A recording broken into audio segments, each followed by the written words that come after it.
Damos gracias a nuestro Dios de estar con ustedes en esta noche, la Iglesia Bautista Sion, con su culto de adoración.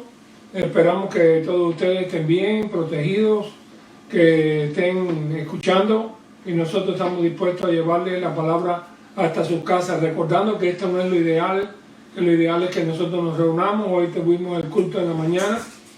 Bien, amados hermanos, queremos decir que Dios es fiel. Dios no es el autor del mal, no. Hay una teología rara que piensa que Satanás trabaja para Dios. No, no es así. Satanás es la oscuridad y Dios es luz. La Biblia dice que Dios es luz y no hay ninguna tinieblas en Dios. Así que entiendan esto, porque Dios es el constructor, el creador, y Satanás es el corruptor, el tentador. La Biblia lo dice claramente, así que yo quiero que ustedes estén claros en eso. Las tentaciones, dice aquí, porque no ha sobrevenido ninguna tentación que no sea humana, pero fiel es Dios, que no dejará ser tentados más de lo que podáis resistir, sino que también dará juntamente con la tentación la salida para que podáis resistir. No sé la salida, también la salida. Una puerta se cerró y alguien dice, oh, hay algo ahí que me hace falta, tengo que cogerlo. Y hay otro que dice, mira, espera, no, tengo que tratar de empujar esta puerta. Y empieza a fajarse con la puerta, mientras el otro le dice, mira, déjame decirte, no, en la puerta hay que romperla. Y después que se cansa, le dice, estoy cansado, ¿y qué vamos a hacer ahora? Y coge la llave que está enganchada allí en el clavito. Mira la llave, ¿no ves? Te estoy tratando de decir que hay una llave, pero no me estás escuchando. Ustedes no conocen gente así, de verdad, no lo conocen. No conocen gente que empieza, que van por la primera, que arrancan sin esperar escuchar una solución o alguien que les dé un consejo que les pudiera resolver el problema. Yo les digo de que la tentación de correr, de enfrentar las cosas por la tremenda, de echarse a llorar, en fin, hay tentaciones que tienen que ver con nuestro carácter, que tratan de romper nuestro equilibrio emocional. Si Dios te ama y si Dios es fiel, de eso depende nuestra fe. Ok, vamos a leer Hebreos 11. Hay una galería de hombres de fe que aparece ahí en Hebreos capítulo 11. Es el libro de Hebreos maravilloso. Y en el capítulo 11 está toda una galería extraordinaria de los hombres y mujeres de fe. Y dice, ahí empieza diciendo después la fe, la certeza de lo que se espera y la convicción de lo que no se ve. Vamos a decir que esa es la filosofía de la fe. Pero también la fe se basa en la fidelidad de Dios. Cuando usted sabe que una persona es fiel, lo que le promete, usted tiene fe, confianza en lo que le dice. Porque la persona que se lo dice es fiel, no le miente. Así que por esta fe entendemos haber sido constituido el universo por la palabra de Dios, porque la palabra de Dios lo dice. Así que entiendan que la fe no está basada en el aire, no es una idea que me da de tener fe, sino que casi siempre se asienta en algo. La fe no es loca, no es vana. La fe tiene pruebas que le ayudan a tener fe.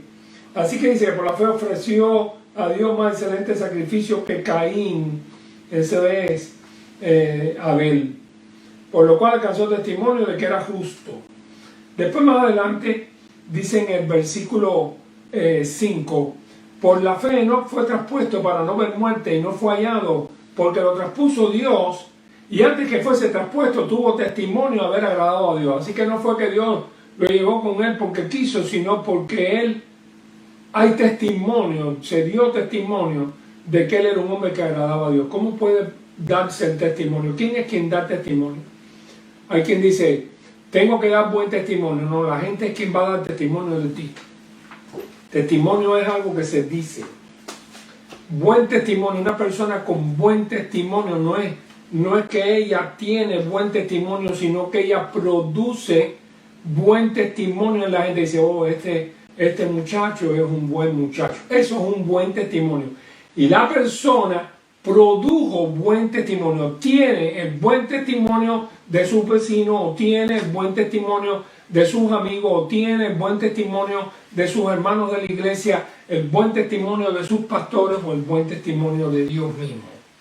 ¿Entienden la cuestión del testimonio? Yo doy una vida, un ejemplo, una acción que produce o un buen testimonio o un mal testimonio. Hay cristianos que cuando hacen algunas cosas, la gente habla mal de ellos. Eso es un mal testimonio. Pero no es que ellos dieron mal testimonio, sino que ellos produjeron un mal testimonio. Ellos tienen en su haber un mal testimonio de la gente que les rodea.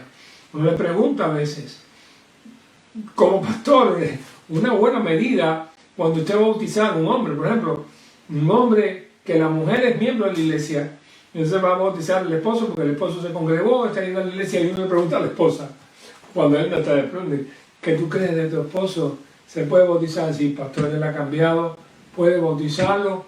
Y el testimonio viene de su persona más cercana, ¿me entiendes? Uno tiene que ser sabio. Como pastor a veces hay padres que casi nunca ven a sus hijos perfectos, y son padres muy fieles de muchos años, a veces ven a sus hijos imperfectos.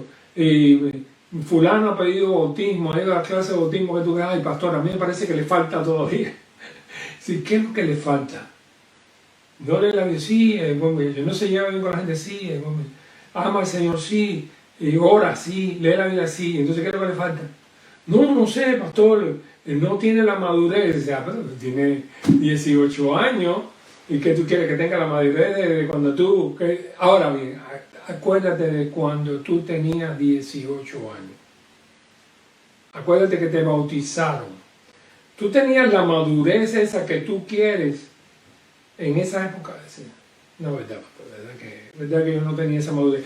¿Y sabe qué? Que la mayoría de los cristianos que yo he conocido y le he preguntado sobre su madurez cristiana en el momento que lo bautizaron, gente fiel, pastores inclusive, casi todos me dicen que la madurez vino después, y es que es verdad que viene después. Lo primario es ver una fe genuina, un amor verdaderamente, se acepta a Jesucristo como Señor y Salvador, y empieza uno a caminar en obediencia. A veces ve algunas cositas como que va dejando esto, aquello, cosas que va cambiando en su vida, va luchando por parecerse a lo que la Biblia dice que debe ser un cristiano. Pues lo más probable, si una persona da testimonio de esas cosas, es que verdaderamente haya nacido de nuevo. Y nadie viene con un cartelito en ese momento. El Espíritu Santo no le va a poner un cartel. Es más, hay gente por ahí que pertenecen a grupos cristianos que esperan que la gente haga algunas cosas raras. Los cristianos allegados a ellos, es decir, que van viendo cómo el Señor está produciendo una fidelidad. Cuando yo me bauticé, era un muchacho, no tenía mucha madurez de la vida. Lo único bueno que teníamos es que vivíamos en una época en que los jóvenes teníamos que estar luchando todos los días en la escuela y demás, defendiendo el cristianismo del ateísmo, y esto nos dio un cujeo de decisión que hacía que no tuviéramos miedo, que defendíamos nuestros principios con valor, y esto nos hacía acercarnos más a la iglesia, a la Biblia, a la palabra, a los cristianos, y eso en una época fue básico. Había otros que lo hacían al revés, y entonces probaban con eso que su fe no era genuina. En las reuniones que nosotros hacemos de cristianos de los años 60, le hemos puesto los igualitos. ¿Por qué? Porque todo el mundo cuando ve a otro que hace 10 años que nos ve, dice, uy, estás igualito. Y no estamos igualitos en nada, todos hemos cambiado, somos diferentes. La que era flaquita es ahora gruesa, y el que tenía mucho pelo ahora es medio calvo. Pero estamos meditando y pensando y conversando, ¿por qué hemos sido fieles?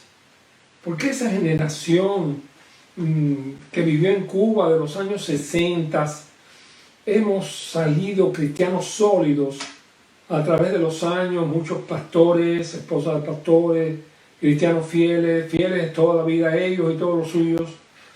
Y es porque Dios nos permitió vivir en una época de guerra espiritual. Y nuestros principios fueron puestos a prueba. Y en medio de esas pruebas que te empujaba hacia atrás, tenías que agarrarte del Señor que iba hacia adelante y unirte más a Él. Eso fue básico. El campamento bautista de la ciudad de Matanzas, en Yumurí, fue básico para nosotros porque ahí nos reuníamos los jóvenes, ahí no oíamos temas inspiradores, era como cargar las baterías, pero cuando veíamos otros que estaban bajo nuestras propias situaciones, nos alentamos, nos animamos. Por eso es importante la comunión. La comunión es algo que no puede verse por televisión.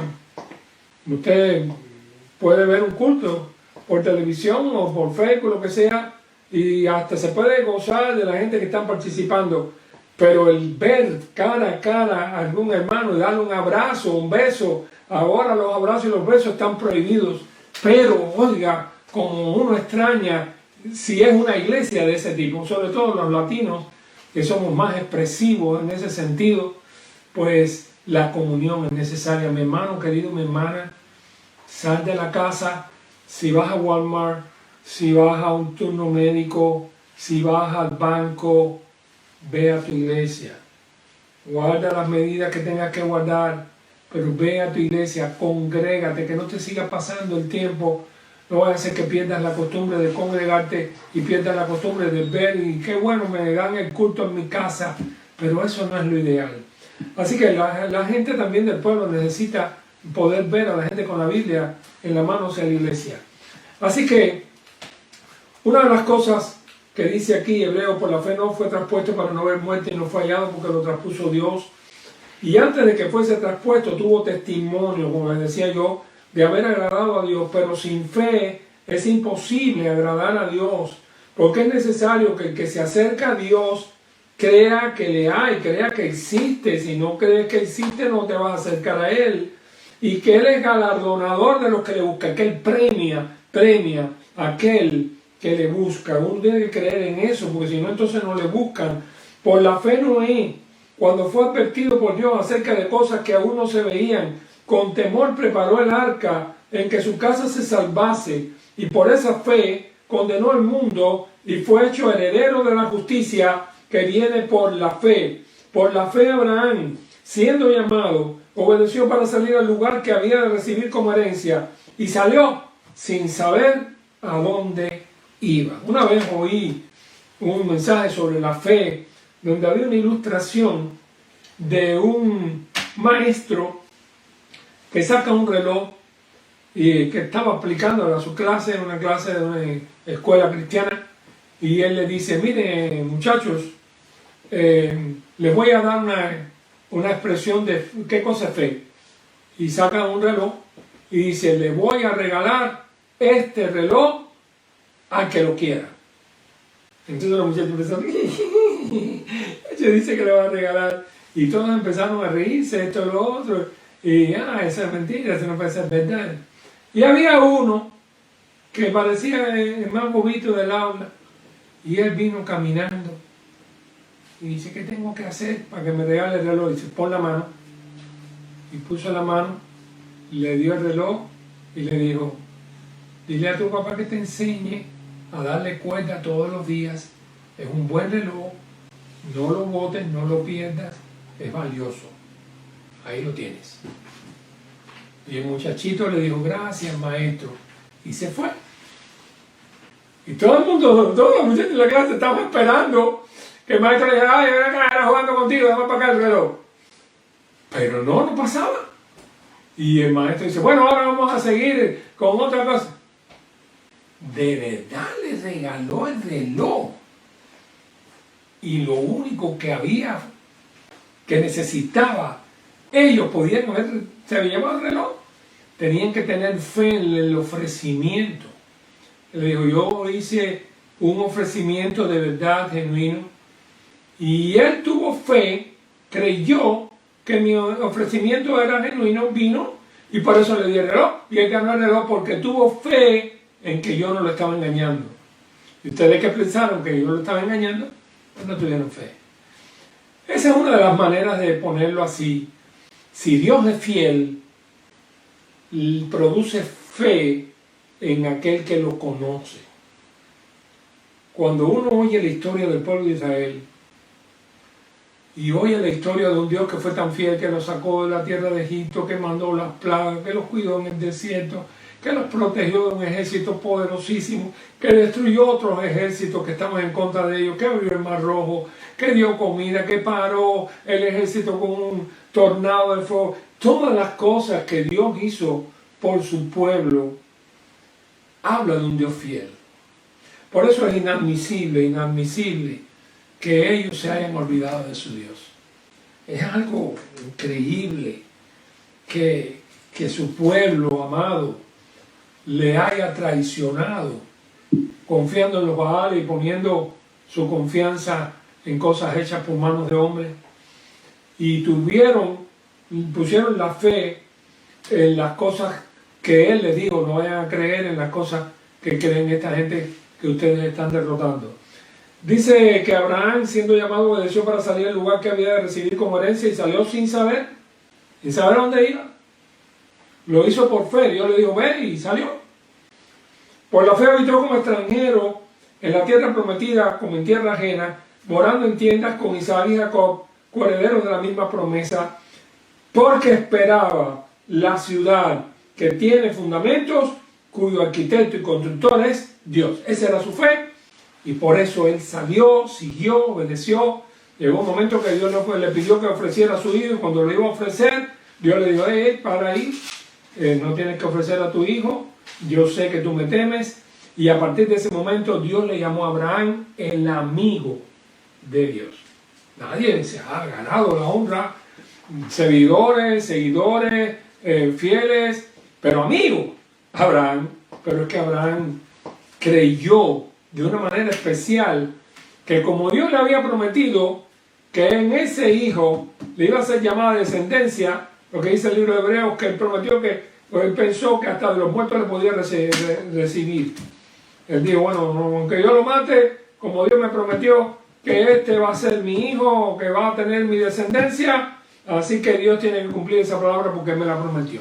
Así que creer así, de esa manera, en Dios, de una manera total, íntegra, donde no se duda de Dios, es una fe especial. Y ahora si me preguntan cómo usted puede obtener ese tipo de fe, pastor, y nosotros estamos llenos de falta de fe, y a veces dudamos, a veces tememos, ¿cómo se hace? Entonces yo te voy a hacer una pregunta, ¿desde cuándo tú no lees la Biblia? No, yo oro todos los días, no te estoy hablando de orar, estoy hablando de la Biblia. Ah, bueno, pastor, es que uno la vida está muy complicada y yo de vez en cuando cojo el libro de los Salmos, lo abro, por aquí, por allá, no. Romanos 10:17 dice que la fe no viene por la oración. Oiga, no, ay, pastor, ¿qué está diciendo? Usted está diciendo una herejía. No. Aquí lo que dice la Biblia, la mía y creo que la tuya es igual. Romanos, capítulo 10, versículo 17, dice, así que la fe es por el oír y el oír por la palabra de Dios. Lo que dice es que la fe no viene por orar. Nosotros oramos porque tenemos fe, pero si nos hace falta fe tenemos que oír la palabra de Dios. Es la palabra la que nos produce fe, porque en la palabra vemos la fidelidad de Dios, vemos los actos de Dios, vemos los hechos de Dios, vemos la defensa de Dios, vemos la maravilla de Dios, vemos todas esas cosas, y entonces nuestra fe crece en un Dios así. Es Dios que te habla a ti. Esa es la Biblia. La Biblia es Dios que te habla. La oración es tú que le hablas. ¿Tú crees que tú hablando es más grande que Dios hablando? Hay un error con eso, sí, un error bonito. Orar es lo más grande que hay, ¿no? Lo más grande es para mí. Pero la palabra es más importante que la oración. Ahora, quizás te suene duro eso, raro, o falta de espiritualidad, no es nada de eso. Es todo lo contrario. Tú eres la oración. La Biblia es Dios. Dios, tú. ¿Quién de los dos tiene más poder para edificar? ¿Lo que tú dices o lo que Dios dice? Piénsalo mejor. Quizás no lo has pensado nunca de esa manera que te lo estoy diciendo. Pero es hora de que madures. Para eso estoy aquí, por eso te estoy enseñando. Por eso soy maestro de la palabra. Ahí lo dice. La fe viene por el oír y el oír por la palabra de Dios. ¿Cómo se consagra un cristiano? Primero, va a una reunión de la oración. De la iglesia. Va a la iglesia, oye el mensaje, le gusta el mensaje, vuelve a ir a la iglesia y empieza a asistir a la iglesia. Todavía no lee la Biblia, todavía no. Eso es lo normal. Un día, bueno, le dieron una Biblia, entonces se pone a leer la Biblia porque escuchó. Quiere saber más, lee la Biblia. Y por último, aprende una vida de oración. Oír, vida de oración. Si en la vida le hace perder el fuego y la fidelidad, lo primero que deja de hacer es de oír. Pierde la comunión, después deja de leer la Biblia, se mantiene orando. La oración es algo así como que le consuela al Señor, tú sabes que yo te amo. Y a veces hay algunas oraciones que son de dolama. Ay, Señor, tú sabes, yo quisiera ir a la iglesia, pero el trabajo no me deja, porque esto, que lo otro, que mira, que yo, que te amo, que yo te amo, te amo, te amo. Y le decimos te amo, pero no le obedecemos. Este pueblo de labios me honra, pero su corazón está lejos de mí, dice la Biblia. Él le dice te amo, pero no le ama. Él dice el Señor, ¿por qué me decís Señor, Señor, y no hacéis lo que yo digo? Porque la palabra Señor es dueño, jefe. Era la palabra que se usaba en la esclavitud. El esclavo le decía a su dueño Señor. O le decía amo, mande amo. Y en este caso, él se sentía que el otro era su dueño. Suponiendo que no fuera así, que la esclavitud era un error y todo lo demás, pero estamos hablando ahora desde el punto de vista cristiano. Él es nuestro maestro, es nuestro Señor. ¿Y por qué Él tiene las credenciales de amor en nosotros? ¿Cómo se ha ganado eso? Se ha ganado eso porque las vestiduras del Señor son reales de oro, o porque Él vuela, o porque Él hace cosas así. No, no es así. La Biblia lo que dice fue que cuando el Señor fue a dar su vida, cuando Él vino a este mundo para ser nuestro mediador, y Él vino a su ministerio, la Biblia dice que Jesús fue llevado por el Espíritu al desierto por 40 días y era tentado por el diablo. No comió nada en aquellos días pasados los cuales tuvo hambre. Entonces el diablo le dijo, si eres hijo de Dios, dile a estas piedras que se conviertan en pan. Jesús le dijo, no solo de pan vivirá el hombre, y ahí empieza la lista de tentaciones. Pero Jesús se humilló, Jesús padeció, Jesús hizo ayuno, y todo esto es preparándose para poder dar su vida y tener el poder espiritual de resistir a Satanás. Estamos hablando de alguien que se metió en una caja de cristal, podía haberlo hecho, o haber mandado a sus ángeles, paren a Satanás del lado allá, que no se acerque a mí, como hacen los grandes personajes, y entonces mandan a su tropa para alejar a la gente. ¿Saben que yo vi eso de un pastor? Un pastor, no, pastorazo, que tenía un grupo como de 10 o 12 asistentes para aguantar a la gente. Pero el Señor Jesucristo no. El Señor Jesucristo, sus credenciales son los huecos en sus manos, en sus pies, su costado herido, sus espaldas sangrantes. El Jesús que nosotros amamos y que nosotros conocemos no es el de los cuadros que lo pintan por ahí, muy bonito, así. No, el que nosotros pintamos en nuestros corazones es aquel que se dejó golpear, se dejó escupir, se dejó clavar. Y nos dijo que perdonáramos a nuestros enemigos. Eso es fácil. Es fácil decir, perdona a tus enemigos. Yo quiero ver qué es lo que tú haces si te toca a ti las cosas que me tocan a mí. Míralo en la cruz. Ahora lo ponen sobre la cruz. Y vienen con unos gigantes clavos. Y vienen y se los paran. Van y van. Y mientras están entrando los clavos en su carne, el Señor está diciendo, Padre, perdónalos porque no saben lo que hacen. ¿No le parece que una persona que es capaz de vivir lo que predica? Él le dijo a la gente, amad a vuestros enemigos, bendecid y no maldigáis, pero lo vivió en el momento que tuvo que hacerlo. Padre, perdónalos porque no saben lo que hacen. Las cosas que hizo y las cosas que dijo, lo que pasó en la cruz hizo que aquel centurión, cuando vio todo aquello y el cambió el tiempo y el terremoto que se hizo en el momento de morir Jesús, todo aquello hace que el centurión diga, verdaderamente este hombre era justo, verdaderamente este era el Hijo de Dios.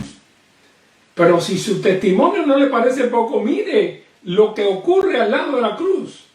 Hay dos ladrones que son crucificados con Jesús. Uno lo está injuriando. Oye, si eres hijo de Dios de verdad, sálvate y sálvanos nosotros también. Desciende y llévanos contigo y vamos a librarnos de estas cuerdas romanas y de este suplicio. Y el otro ladrón, el del otro lado, le decía, chico, tú y yo merecemos estas cosas. Nos están haciendo esto porque lo merecemos. Nosotros somos unos sinvergüenzas y asesinos. Pero ningún mal hizo. Él no hizo ningún mal. Igual tú le dices a Jesús, Señor, acuérdate de mí cuando vengas en tu reino. Mis hermanos, el Señor gana un alma, nada más que por ver la manera en que Él enfrenta su suplicio. ¿Qué tenía Jesús que pareciera un rey? Estaba lleno de sangre, los golpes, los clavos le entraron en la piel, estaba todo desaliñado, sudoroso, las disciplinas eso de los látigos, eso lo tenían todo golpeado, arrancada la piel por muchas partes. Dice Isaías, no hay parecer en él ni hermosura, le veremos pero sin atractivo para que le deseemos.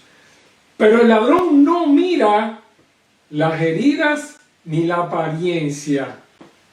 El ladrón mira lo que dice, el ladrón mira lo que hace, el ladrón mira sus ojos, ve el amor y llega a creer que ese ser que está igual que él es un rey. Y no solamente llega a creer eso, llega a creer que después de la muerte va a regresar. Y le dice, Señor, acuérdate de mí cuando vengas en tu reino. Mi hermano, yo tengo un mensaje por ahí de resurrección y eso que le llamo el hombre de más fe en la tierra. Porque él vio a Jesús en el estado más pésimo que una persona pudiera ver como para no tener fe en él. Y sin embargo tuvo fe. El amor de Jesús lo cautivó. Él lo oyó cuando estaba perdonando a sus enemigos. Y entonces le dice el Señor, le dice, hoy estarás conmigo en el paraíso. Así que se ganó la vida eterna al pie de la cruz, mirando a alguien que no tenía ningún parecer de ser alguien poderoso o importante. Ese es nuestro Señor. Se ganó sus triunfos, se ganó nuestros corazones por su amor. Ganó nuestros corazones por su sacrificio. Ganó nuestra fe y nuestra fidelidad porque siempre hizo lo correcto, dijo lo correcto y vivió lo correcto. A veces tenemos que tener amigos que son medio raros. Hay amigos que no son muy fieles. Algunos que puedo contar con ellos y otros que no. Pero hay algunos que me han dado vida espiritual. No lo puedo olvidar. No puedo olvidar a mi pastor amado que me bautizó. El doctor Luis Manuel González Peña, el doctor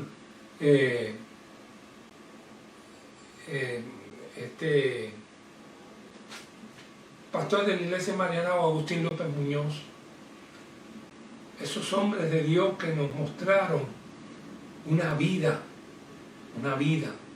Nemesio García, Rafael Alberto Bocaña y otros, Auto Morales, personas que dieron su vida, mi suegro Félix Torna Pérez Prado, gente centrada, gente que para ellos la vida era el ministerio. Cuando estaba bastante bien regular el caso, cuando no, pues tuvieron que enseñar, padecer, abrir surco para poder alimentar a su familia y mantenerlos siendo pastores en tiempos adversos. Pero nunca le perdieron la fidelidad al Señor. Fueron fieles a Cristo hasta su muerte. Y algunos fuimos fieles a nuestros pastores, los amamos. Y una de las cosas que más me emociona es cuando alguien me recuerda. Cuando alguien tiene el recuerdo de algo que yo hice por ellos. Y yo no me acuerdo. Para nada me acuerdo. Pastor, usted me visitó un día en la cárcel. Usted, pastor, me visitó un día. La Biblia dice, por cuanto tuve hambre me diste de comer, tuve sed y me diste de beber, estuve enfermo, me sanaste. Hermano, tenemos que ser agradecidos. Hay un mundo de personas, un enfermero, un médico, un padre, un tío, un primo, un vecino, alguien. Tú tienes que tener a alguien, tú no viniste de un hueco. Tienes que tener personas que si tú te pones a recordar, vas a tener que decirle a Dios, Dios, gracias. Y también vas a tener que decir, Señor, perdóname porque nunca le di las gracias como merecía. Yo nunca le agradecí a fulano, a fulana. Nunca le agradecí lo que hicieron por nosotros. Por eso creo que la palabra de turno para este año, sea agradecido de lo que Dios te permitió llegar hasta aquí. Cuando aquella famosa batalla terminó y ellos cogieron en tiempo de Samuel, una piedra, le echaron un aceite y le dijeron, Ebenezer, hasta aquí nos ayudó Jehová. Piensa en Ebenezer.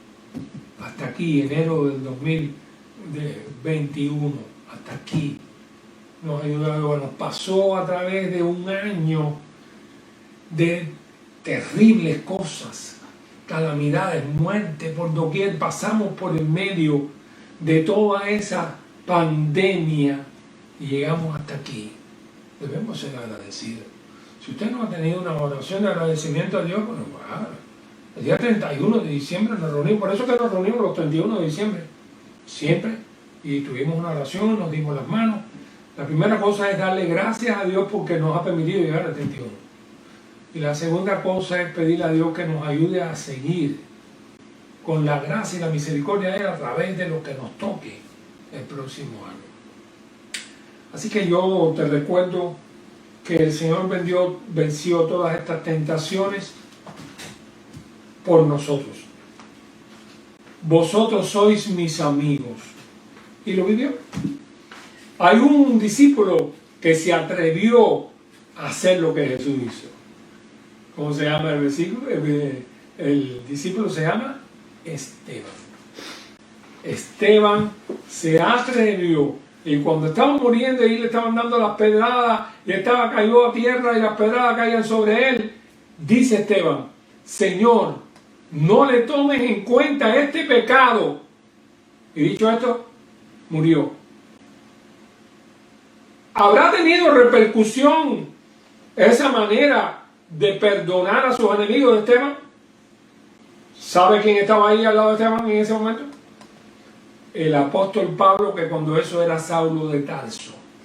Yo me atrevo a asegurar que Saulo, que era un simple observador, que creía que los cristianos eran herejes, malos y sinvergüenza, ver morir a este hombre después de un discurso de un conocimiento bíblico extraordinario y verlo morir suplicando perdón para aquellos que le estaban haciendo eso, debe haber sido impactante para el corazón de Saulo de Tarso, el que se convertiría después en el apóstol Pablo, el que decía después, en todo y por todo estoy enseñado, para padecer hambre, para padecer necesidad, todo lo puedo en Cristo que me fortalece. Y él mostraba las marcas de los golpes, los latigazos y las cosas que después sufrió por Jesús.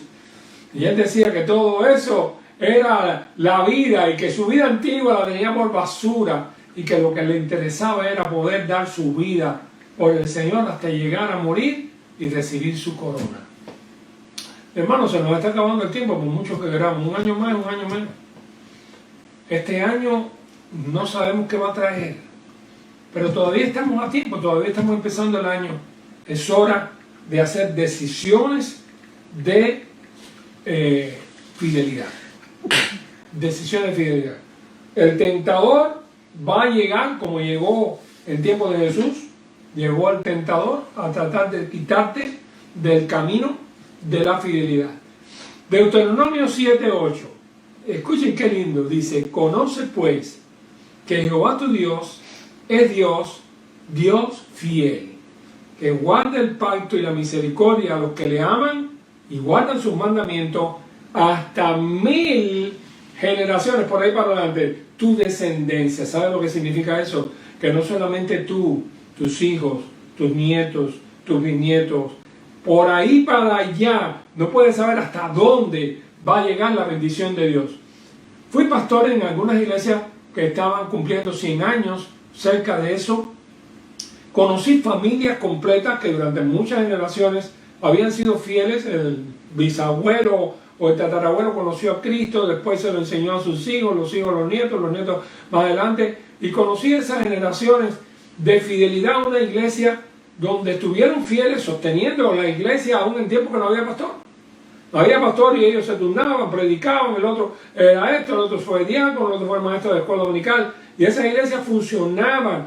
Ellos tenían una vida, tenían trabajo, algunos de ellos eran hasta campesinos, pero lo que no podían dejar de hacer era amar su iglesia, la suya. Que para mí eso tiene un valor tremendo. Cuando yo era joven, aprendí que no se iba a levantar a otra iglesia. Cuando yo era joven, aprendí que mi iglesia, mi vino era agrio, pero era mi vino. Y había iglesias grandes en La Habana, con muchísimos jóvenes, con muchísima gente, pero nunca se me ocurrió que yo podía hacerle a mi iglesia, la que me dio la palabra, donde estaba mi pastor amado, y donde estaban esa gente que por mí sufrieron, oraron e intercedieron, yo no podía virarle la espalda e irme a ningún otro lugar. No lo podía hacer. Respeto a los que lo hacen y no creo que puedan sentirse bien, porque no creo que está bien hecho, porque así de esa manera nunca su iglesita será grande. Siempre, cada vez que hay unos cuantos, pues se van para una iglesia más grande y siempre la grande será más grande y la chiquita se mantendrá chiquita y nunca podrá salir del subdesarrollo. Mi querido hermano, piense lo mejor. Haga de este año un año diferente. Diga: Señor, yo voy a servirte de manera diferente, te voy a amar de manera diferente, voy a confiar en ti. Y en vez de pensar que si voy a la iglesia me va a coger el COVID, me puede coger el COVID en el médico, en otro lugar, en vez de pensar que me voy a morir de hambre si tomo un trabajo que me permite ir los domingos a la iglesia, pues no te vas a morir de hambre. Yo sé que Dios es Dios fiel. Lo hizo con Israel. Crié hijos y los engrandecí y ellos se olvidaron de mí. Esa fue la tristeza de Dios.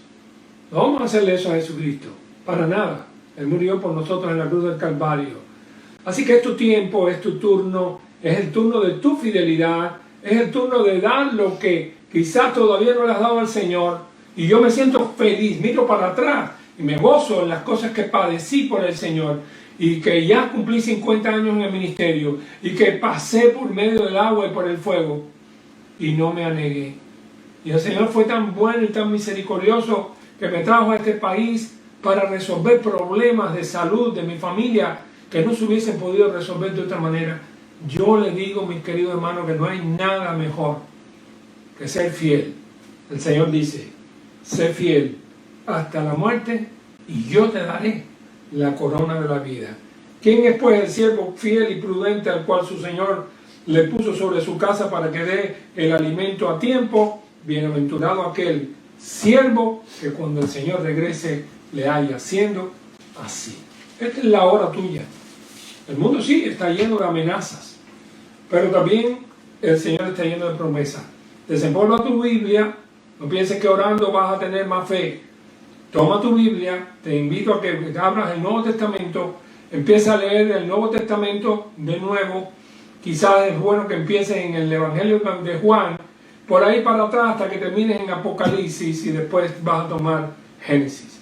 Estoy seguro que tu vida va a ser diferente en este año, que el Señor te dirá muchas buenas cosas, que tu familia podrá saltar a una vida de fe mejor, todo el mundo podrá tener un testimonio especial de tu vida. Que Dios te bendiga. Quiero orar por ustedes.